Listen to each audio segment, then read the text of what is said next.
If y'all got questions, put your hands up. We'll come to you and go around, so that way you can just talk to the mic. And you got questions for any of these great people? That's right. You know, just let me know. Uh-oh, we're gonna go. Oh, he's like, he wants picture time. He's like, I'm standing around everybody.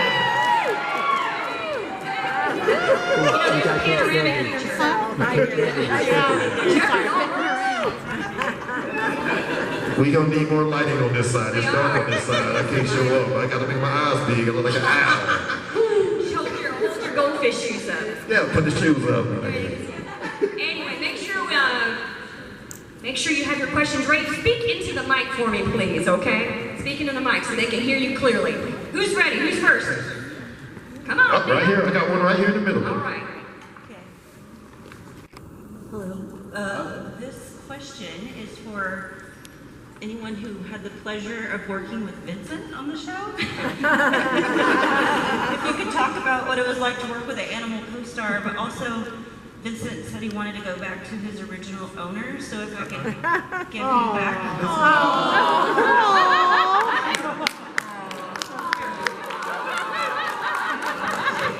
Vincent right here.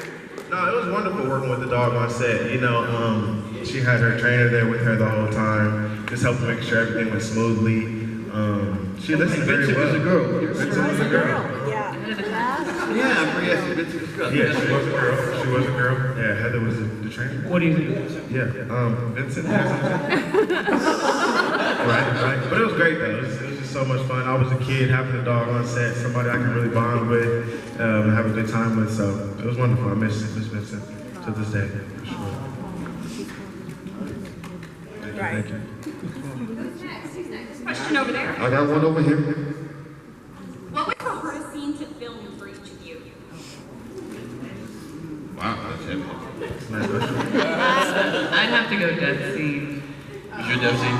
It was, because I was pretty sad to leave. Yeah, we were too. I was very OCD about medical details, especially back then. And so I just wanted to make sure that the bullet hit in the sternum so that I'd have at least 2 minutes of oxygen to be able to get. Originally there was like a seat. So I consulted with like ER docs to make sure like where would I have to be hit that it would be A, definitely lethal, would B, give me enough oxygen and time to get this much text out legally. And then I think they ended up cutting most of the speech, so I really didn't need to worry that much. But I was like really like concerned about placing. I was like, okay, 2 fingers, sternum, okay, like this much air, and like these are the obstacles I'm overcoming to talk to Saeed. Nice. Very thorough, very thorough. I think like overthinking it at 20. I think my hardest scene was my first one when I came in on the boat because I was suffering from major motion sickness. And so they gave me this pill that was for motion sickness, but then what happened was, for some reason, you know, we all had a different chemical makeup in our brain. I couldn't remember any of my lines. I felt like I didn't even know who the hell I was anymore. And I kept thinking, oh my God, I'm gonna get fired on my first day. I'm lost. And Jeff Fahey kind of pulled me aside and he was like, you okay? And I was like, I don't know what's going on. I'm sucking at this. And he just looked at me and he goes, kid, how do you say this? There's more than 1,000 ways to skin a cat. And I went, that's not helpful.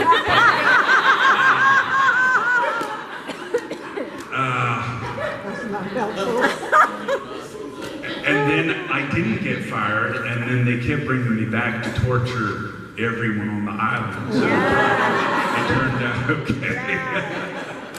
So you're saying Jeff is not your constant? I love Jeff with all my heart, but skinning a dead cat, like that quote, it was kind of like, I don't know what you mean by that. Not right now. All right, right here. Hello. So my biggest question has always been, and I never thought I would get to ask this, but what did you think of the end of the show? Your thoughts on the end of The ending.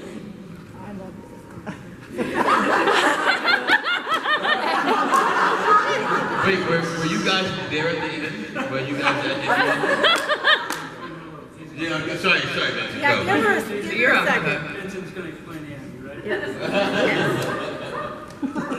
I would just say I have the utmost respect for our creators, and it is extremely difficult to build an airplane in the air while you are flying it. Yes. Which is essentially what they had to do. And so I think the fact that they could even land the tone, the emotional tone that they were looking for, I think that was the priority. Yeah. Yeah, some of us weren't around for the ending, but at the end of the day, what I always feel like is, and I heard Damon say it once, it was never about the ending. It was only ever about the journey. And so for the 6 years that everybody hung out, that's what the whole thing was about. It was never going to be about that one last show. So the ending, other than it being sad, was, the ending. But the 6-year journey, that was amazing. Yeah. That was well said. Got a question. Because there are 25 ways to skin a cat. Apparently, there's 1,000. I didn't know there was one. I don't know who thinks about skinning cats. It's like, Jeff, why are you skinning cats? Got a question over here, stage left.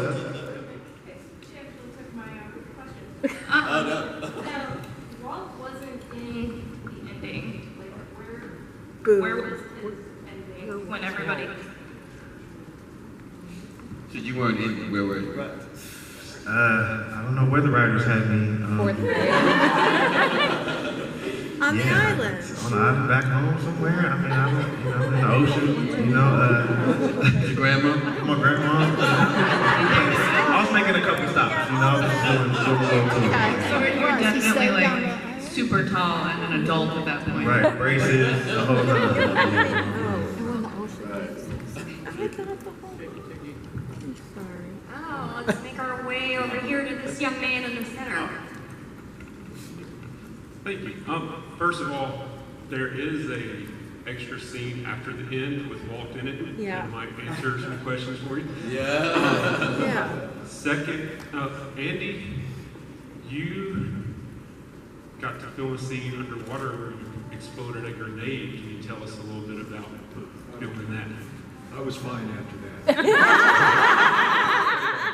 Apparently, I guess I should. Thank you, brother. Thank you. Appreciate it. Yeah, that was kind of fun, so instead of having to come up for air all the time, we had a guy under camera, underwater, and it was shot in the pool with the walls painted dark to sort of imitate being in deep water.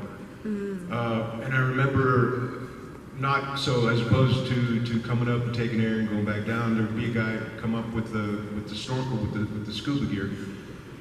And I was in seventh heaven. I'm thinking, here I am. I'm getting to play. I'm a certified scuba diver, so that was kind of cool.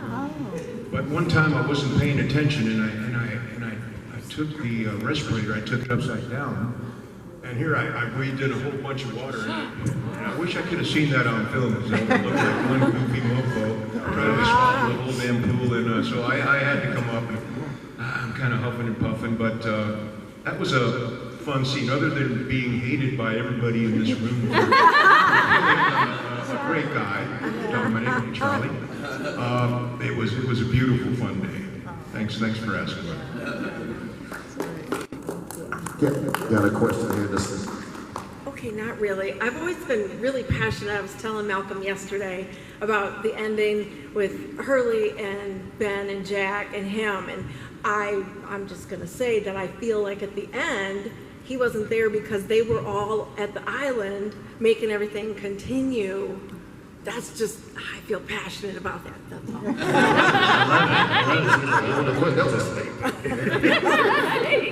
Right. Any other questions? Over here, ready for your spin-off. We're ready. I guess I have two questions, technically, if that's allowed. One is for all of you. I just wanted to know about some of your favorite memories of like your downtime living in Hawaii, working there sort of at the end of the day, or just when you had downtime on set. And then the second one is for Harold specifically. Can you give us anything for the new season of From? Any teasers, any little snippets? That was yesterday. Different panel. So this, I'll do the front one first. That's me. There will be death.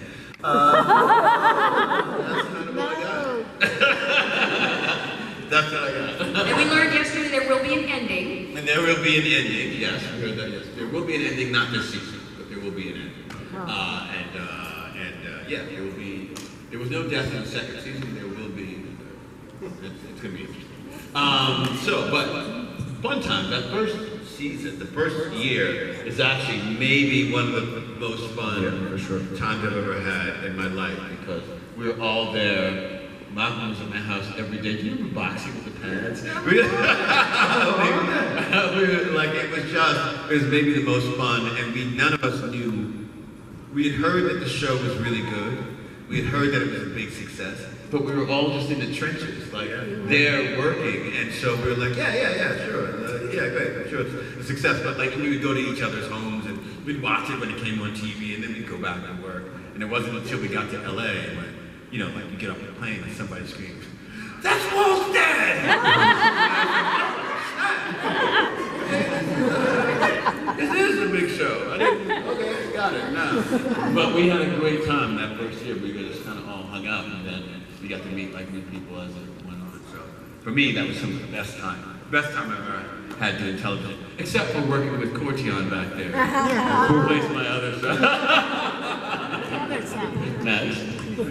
I agree. Like that's really special because it was before social media. I think I remember standing with like Josh Holloway and Emily Drevin when we were like, Twitter, what flash in the pan? How can you express a full nuanced opinion about anything in 140 characters? This won't last. You know? So yeah, that first season, I think it almost felt like a COVID era like pod. Like have you ever shot anything in a bubble? Yes. Because we were in this tiny town. Yes. And like, you know, people on Oahu did not care. Right. They were like, "You're doing a great, good for you." Yeah, it was just so special. Like all those kind of evenings around the fire with the guitar something playing, especially like, you know, we have kind of big block shot group stuff where like, okay, this group can chill for a couple hours and stay here. Right. Like stay at Police Beach. Right. And so we're like, well, what do we do? And we were just so close at Naveen, we called him JB Jukebox. Yeah, he could play anything. Yeah. And I mean, I just remember like tears coming to my eyes, like some of those sunsets with you guys around that fire. Like it was really special. Yeah, no, those are all great moments. That first season, you know, I was a kid, so I had to like do school. I had to like, they were trying not to cuss around me and stuff like that. You know, Naveen was playing the guitar and everything. So it was just a lot of great moments. Being on set, being on the beach, you know, going back to the houses and watching the episodes as a big family. Yeah, it was really cool. But as the seasons, you know, kept going, just you know, meeting a lot of great people, and it was good. It was good. Jay? Let's see. Thank you all for coming. Do you mind if I misbehave and kind of circle back to Absolutely. that thing before I get to that? Magnificent question, by the way. No shade. I was thinking to build kind of on what Maggie was saying. The ending to me, in my humble misfit opinion, for what it's worth, to me it was priceless and invaluable in a lot of different philosophies because of the way I viewed the whole entire tapestry of storytelling. And what I mean by that is there's this great book called The Language Instincts by Steven Pinker. Anybody read it? the basic thesis is that language is a societal agreement to avoid chaos. And when we speak, we're throwing away like 10, 15 other choices for every word, and no matter how eloquently you kind of get it out, it's reductive, right? For me, Lost, my experience on Lost was the writing, beginning to end, was so vividly idiosyncratic and smart as hell, and it's sort of impossible, particularly I think, Faraday, because of the science and the physics on top of it. It was all about the space, to me, it was all about the spaces in between the words, right? And I love that they left, all the writers, and of course David Carlton, but they allowed every character to kind of express with those spaces, and they allowed us to perform with those spaces, to show like that you're thinking, and that you don't have an answer, and you are landing on the wrong word some of the time, or most of the time, like Faraday. So to me, the point I'm struggling to get to, thank you for your patience, is the ending. I love that they kind of more never left. They involved us. They involved all of us in the storytelling, right? Does that make sense? Yeah. They allowed you to kind of fill in the space. They didn't end with, okay, let's get down to black and white now. Here's exactly what's going on, and that to me that's the universe, that's the multiverse, that's God-sized things, that's Pachamama, that's all of that, right? All the things. There was so much about the story, in particular the ending, where language is so reductive, you have to start resorting to words that, particularly if you're talking about science, like Faraday, you have to start resorting to words that sound more like spirit and God and those kinds of words that still false, right? It's like if you give God a name, it's no longer God, that territory. I hope you guys are involved. I did warn you. Anyway, to me, the ending was, like Maggie was saying, was particularly magnificent because I think it left those spaces in there and allowed you to tell the story as well. Yeah. Does that help? Yeah. Thank you. I should let my friends speak, right? Because No, it took a lot bro. of time. You gotta say like your favorite moments, like when we in between scenes. Favorite? Yeah, I was going to pass the mic to you. Well, I was going to say exactly what you said.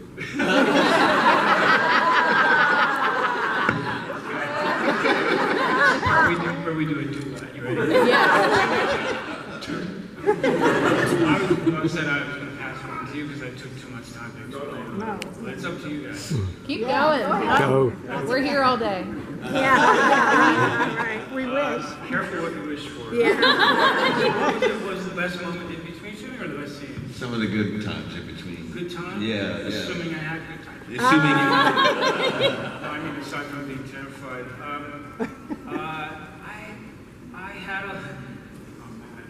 I used too many words. I'm trying to edit this down in my head. A little perspective. Gosh, yep. It was, every moment was kind of special in that, and this is the part I really got to make a bridge. So before I knew anything about, I was ever involved in Lost, like quite a bit before,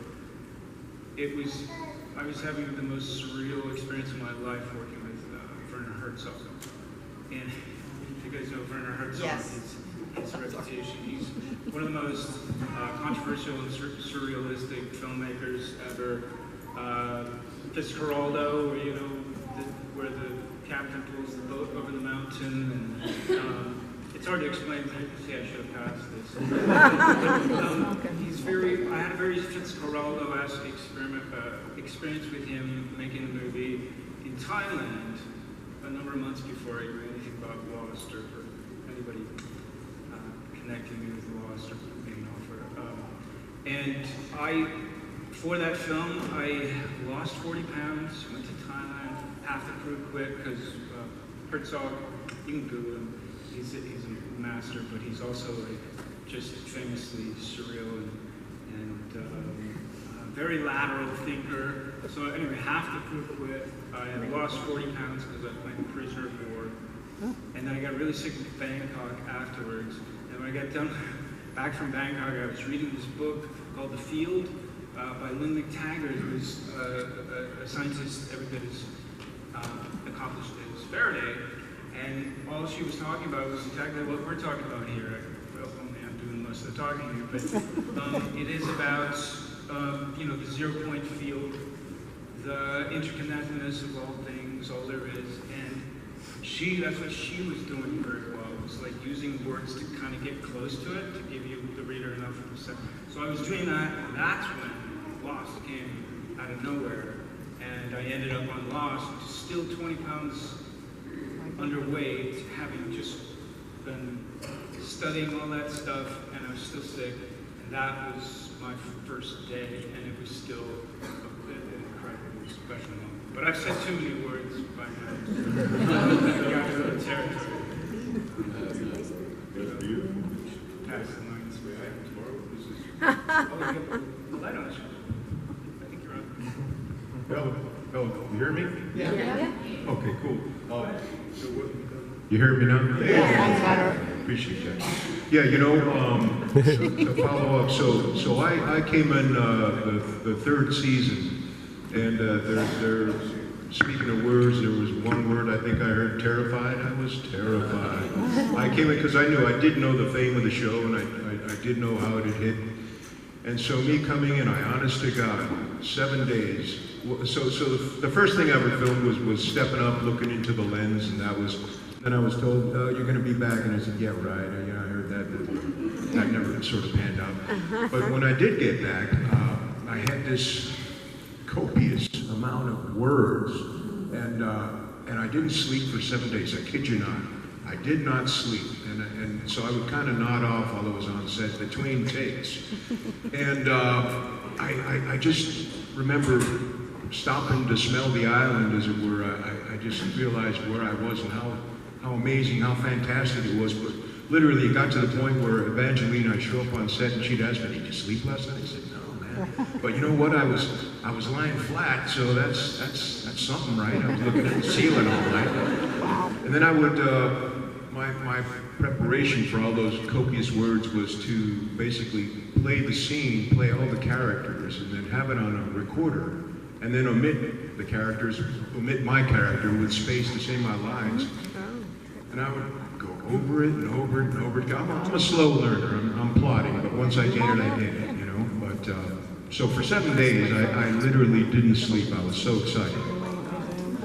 Going to between scenes now, it was so wonderful. We mentioned Naveen and his guitar, and it was absolutely wonderful.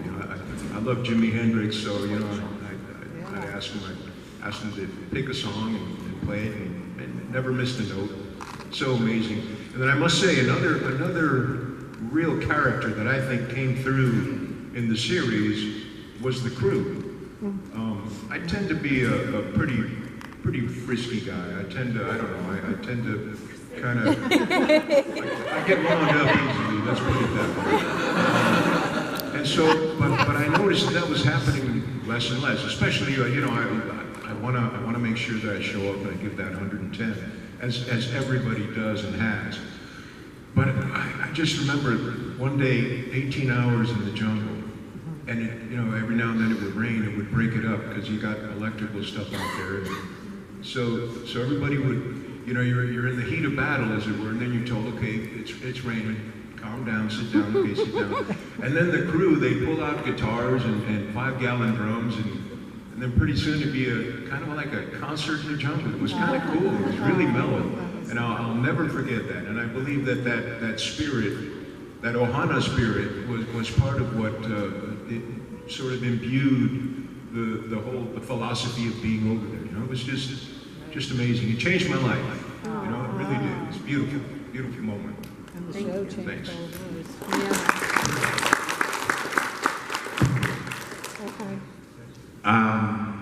Yeah, for me, it was an interesting thing coming in to play with Martin Keamy, because I kind of built in my head that I didn't want to know any of these people because of what I had to do.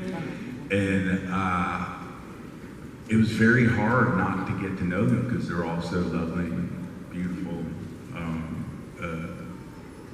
But I still tried to kill them.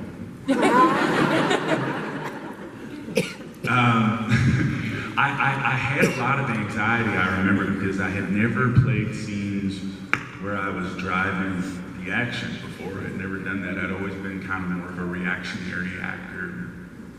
And I feel like Lost was like this major transition for me. And when I found it, once again, Jeff Figgy, he said to me at the end of the day, he's like, I love what you were doing. And I was like, I'm getting fired. And he was like, no. And this is after the cat stuff. He said, go back to your hotel tonight. And he said, watch Christopher Walken in Dogs of War and Marlon Brando in On the Waterfront.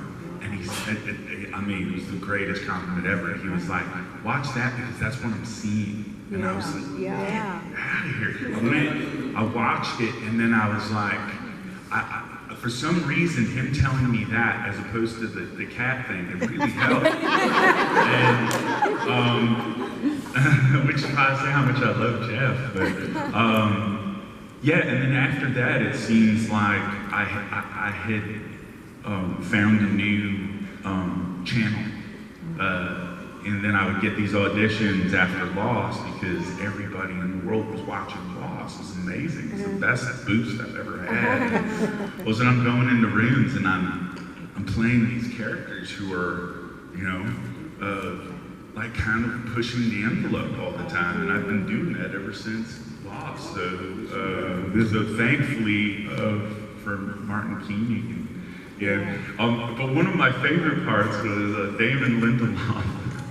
He's sitting there with me one day, we're having this talk, and he just stops and he looks at me and he's like, man, when I'm talking to you, I just feel like you're the nicest guy, and you're telling jokes, like you're just the nicest dude. And I go, oh, thank you. He's like, but I feel like at any second, yes, you could just reach over and rip my head off.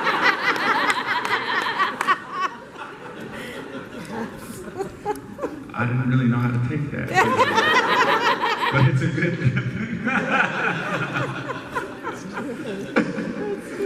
Got a question over here for you all right here in the center. Hi, my question, so I realized that kind of one commonality that I think that you all have is that after your original stint on the show, you all came back kind of as a guest star at some point. So what was the experience like coming back as a guest star versus, you know, being on the show on a regular capacity? That's for me? It's for everyone. Oh, for everyone. Oh, like the flash side. I guess I'll start.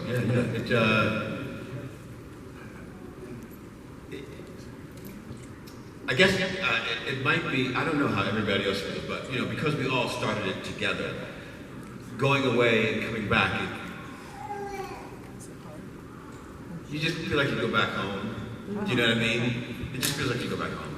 Like it doesn't feel anything else. You just go back home. There's so many great connections, so many people you love, so many people in the crew, so many people on the island. Like it really becomes your home. So coming back as a guest star, it's like going back when I would go home from college. That's exactly what it felt like. Oh hey mom, what's up? But it felt like going back on Lost. Like you don't miss a beat. I did feel like I missed. Did you go back? Yeah. Yeah, I would say yeah. A couple times? Yeah, I must have. And you're not sure? Yeah. So must As far as you know. Yeah. As far as you know. Similarly, I think it was more about the emotional through line of seeing the crew members and it was special. I was glad to do it. Yeah. Special show. Yeah. It was an experience at the end of the day, right? I don't know everybody else. It wasn't just, I would love to say that it was just a job. It was another job. I would love to say that. But I think, and we were talking about this recently, the impact that the job had on my life was much more profound than I had expected it to be. And so those things, my middle daughter was born, and Malcolm was like just the effects that it had on my life were bigger than it just picks up. In our lives. We feel the same. In our lives. It had so much effect on us who have been. Exactly that. Yeah. Exactly Made that. friendships, best friends we met, lost online, and You guys know, were just- like inventing the wheel there I with mean, it's fandom. like I mean, no, and all for other fandoms family. that You came always after. feel like family. I mean, you Yeah. just always will. All of you from the show lost their. It was. There's We had nothing lost else like parties. it. We had lost parties. We have lost parties. You'll be a part of our We're lives. gonna have one too. tonight.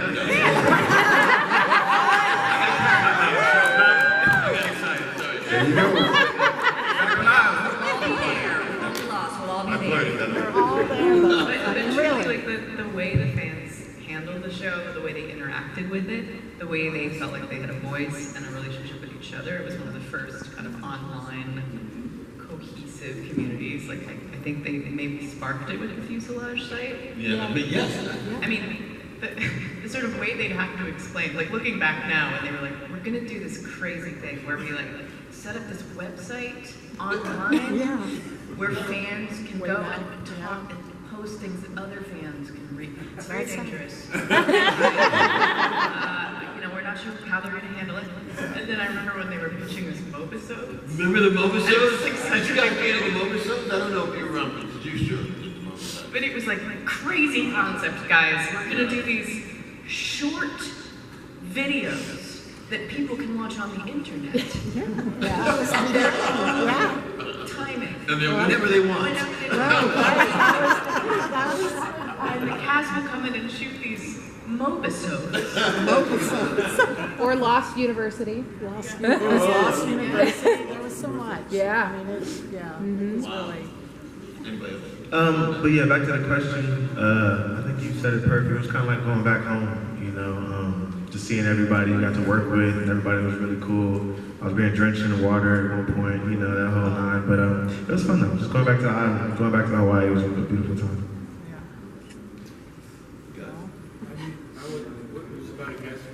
Yeah, because some It's of like us, coming back as a guest. Did you ever leave the show and come back as a guest? I didn't, I was pretty good at that. You're pretty good. You're pretty good, yeah. Did you go and come back? Yes, right? I did get to. You came back. Yeah, and I got to, I had both eyes. Yeah, no, absolutely wonderful. And who knew, all of a sudden I spoke Korean. That was cool. That was really, really cool. I remember meeting a gentleman who taught me, and he put it on a tape, and he was pretty assiduous about it. He let's meet for coffee and let me hear it. And by the end of a weekend, I had gotten stuff down. So I was proud and happy about that. But mostly to be able to see on both eyes. I thought that I was just doing one episode, that's all I knew. And then I remember I was shooting in Australia, and then they said they want you to come back and do another episode. And I was like, oh, that's so awesome. And I remember getting on the plane, and they wouldn't give you the scripts. Right. So I was like, oh yeah, it's going to be a great scene. And I'm like, oh, okay, what do we do? I remember reading the scene on the plane and having to shoot it tomorrow. Wow. And it was the scene where I took care of Ben's daughter. And I remember reading it going, oh my, shit is gonna change. Yeah. I was like, this is gonna oh my God. And what was it like? It was exciting. It was kind of scary because you get the words very last minute. You wouldn't get the script, which was kind of added to it, both wonderful and terrifying. Can I answer that a different way? Yes. Do you guys mind if I answer that? Did I cut you off? No. Tess, right? Yes. It's just Tess. Sorry. Is that better? Yeah. I'll try to answer it a different way if you don't mind, just because I didn't come back as a guest star, but I certainly came back and forth. So to that question, first of all, to speak to the internet of it all, as Maggie was also saying eloquently, I ended up worshiping Carlton, Damon and Carlton so much that I was halfway convinced that they invented the internet. That's a gift that I think they are. But I want to make a point that when I came back, every time I went back and forth from the mainland, for example, what was so terrifying, wonderfully terrifying, was coming back and really realizing that it's not just Damon and Carlton kind of leading, it's this criminally gifted group of writers and rock star brilliant actors that I found myself thrown back in the deep end every time in the best way. And also with that writing, the idiosyncrasies of the writing, where you do need a lot of time to prep. That was the hardest thing for me, is trying to prep in the way that I was describing it, to not be a Xerox machine, not have Xerox machine kind of acting, where you've only learned one way to do it, and that's the one note, and you don't deviate from that. To try to be the actor who tries to honor this incredible writing, but not do it the same way every time, which is scary too, and do it more like jazz. Anyways, to be surrounded by just extraordinary artists on all levels. When you get in the middle of that and you realize, oh, it's not just you got a couple of rock stars in charge here. It's like when you're thrown into this little collective, this family, all just performing at their top, and you wonder, how did I get here? And they're gonna find me out any minute, and why am I not fired? I'm still 20 pounds underweight from Herzog. Anyway, I hope that helps. That's part of it. Thank you for your question. You're starting from Yeah, you know what the most helpful thing about it is because of the way that we work, in that way of not getting scripts or not, getting, and then when you do get them, you have to find a way in that's really alive, viable. It really does. It helped at the time that we first started shooting Lost. That felt like a really difficult way to work. It was like, I'd like to know what's going to happen so I can plan now. And then, but when you don't have that, you just have to really be in the moment. And it really does help. Lots of other things, like other things, and you guys can speak to it as well. It does help me as an artist be able to, on my feet. You can, at this moment, you can give me anything, and then tomorrow change it, and I'll be right with you. And Lost was really helpful in that. You know what I mean? You could work and learn and pivot and then learn how to fill in all these moments. You get to work all those creative muscles. And so it was really helpful. Anybody else think? I was going to say this. You were going to say the same? Good cook, good. Okay, I have a question here with this young lady. Speak right into it, loud and clear. What was the funniest or weirdest scene you had to film? Funniest or weirdest thing we had to film? She said, yeah. Maggie's got one, you can tell. That's funny to say. We liked our pranks on that set. Yeah. There's a lot I can't talk about because times have changed, but we had a good time. Anytime there was a love scene, there was a couple of and then other times the rap stuff and a lot of pranks. Now, I don't know if you know this, but you were really young. So this answers two questions. You're the most fun and also maybe the scariest. And you said this was really. At the end of the season, we wouldn't get the entire script. I don't know if you guys have ever heard this. You didn't get the entire script. You get a thing, you get the script up to a page, and then you get the end. And so Do you remember this at all? The first season when the raft shows up, we get the thing, we're on a raft. In the script it says, we wave, and then the next thing it says is, I'm screaming Walt. I don't know what happens in the middle.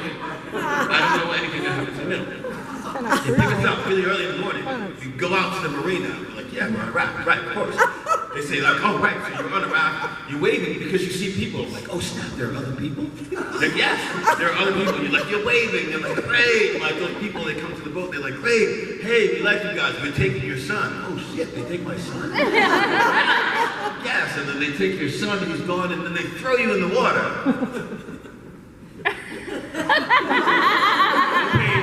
Wait, come out. What happens? So they throw you in the water. And I was like, I don't know how to swim. And they asked again, what did you say? I don't know how to swim. And we were in the ocean. So, scary, funny, but yeah, they get knocked, they beat me up, they throw me in the ocean. When I'm screaming Walt, I think I'm gonna die. I don't know how to swim. Really funny, really great, really scary, but I had a good time. I don't know if you remember. Did you remember? I don't know if you even knew that. Not yet. He probably didn't know that. I didn't know how to swim because he could swim. Yeah. That's fine. That's a good story. That was fun, and then we didn't have lots of pranks. That wasn't a prank. That wasn't, yeah. What about yours? I love animals. I really do, all of them. And if there's one thing I wish I could do is be Dr. Doolittle, actually speak to him. But having said that first scene, I got to work with Curly the bull, and they handed me a bucket full of basically like granola bars, and apparently I wasn't handing them out quick enough. Curly started to knock me into this. Thank goodness it was kind of one of those bike, where you park your bikes with big old kind of ranch fence, and it had some give. And I guess I'm kind of proud that I didn't cut the scene because I remember bouncing off the fence for about 7, 8, 9, 10 times, thinking, when the hell are they going to come? What are they seeing here? But Curly and I ended up good friends. I'd scratch his head every morning when I saw him on the head, so he's a good buddy. And he'd say, where the hell are the granola bars? Still intense. So you guys, I'm so sorry I'm stream of consciousness. Were you going to say? No. Do you mind if I just keep this stream of consciousness? I was thinking it's kind of weird. What? Stream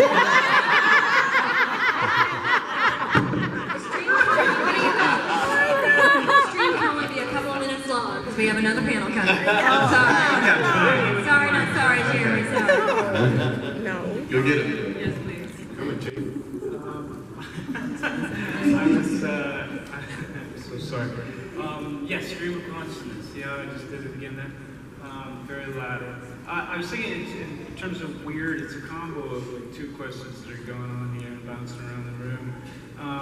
What was weird was also the question about the security. Like if the script's coming like in a Brinks truck, right?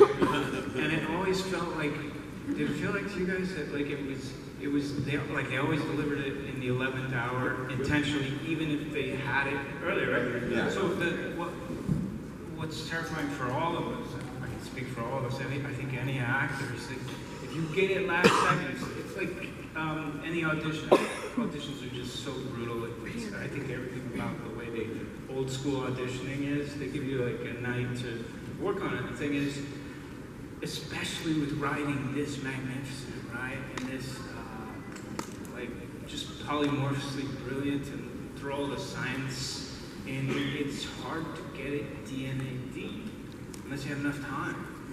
So much about like getting it DNA deep, these lines, is being able to sleep on it, like have your subconscious kick in and just kind of work through it. So for me, like I always want at least a week to work on the scene, just to read it, just to like put the dictionary next to it and like, okay, that's what that meant. So what was weird is that they would do that, even though they could have got it to you a couple days later, and then you're terrified because you don't have the time. And the thing about acting, if I can say anything about it, in my misfit opinion, you want to. I mentioned jazz earlier. It's harder to be more jazz if it's delivered at the last minute and you haven't had time enough with it, and you're not getting sleep because you're so terrified. Because what you want to do in every scene as an actor is just kind of, you get your point A to point B, that's what you want. You're going to get you need verbs to get to the beginning of the scene to the end of the scene. You got to hopefully get what you want, or maybe you don't get it. And you want to get it so DNA deep that you can paraphrase the line, these magnificent lines, in a way so that it has the same meaning, but it feels like, again, the Xerox copy acting. You want to avoid that, and that was weird for me and terrifying. It's just trying to make it sound more like jazz, where it's about, again, the spaces in between the words and not knowing, trusting that you're gonna fall on your face. You have to make mistakes. You have to screw up, and it's hard, particularly when you're working with actors as magnificent as these guys and everyone. It's hard to really. You gotta be open to making mistakes, and as soon as somebody sees a mistake, you can hear the wrong note, but you gotta honor Miles Davis and try to find a way that's unpredictable. It's more about the space in between the notes. But I've said too much already again, and that's weird too, right? Well, that kind of brings it. We got another question real quick. This is the last question. This question is for you, Mr. Andrew. Your character, Mikhail, was pretty much like the Terminator of Lost. How many times would you say you surprised people when you would come back and be like, I'm back? First person that was surprised was me. I always thought that was it. I remember, I believe it was 4 times. I remember being tied to a tree, and Brother Carlton came over. I love him. He's been very supportive, and I appreciate that. He came over and he said, and he had his family, and he introduced me to the kids and family. And before he took off, he said, "Oh, by the way, you are dying." Oh, okay. Not much I can do. I was tied to a tree. But yeah, listen. I'm ever thankful for that, and for being able to come back all those times, and to as we've all said, we pushed the envelope, and that was just a little part of that that still is with me. And as I said, it changed my life. So you know what? Dying gets easier.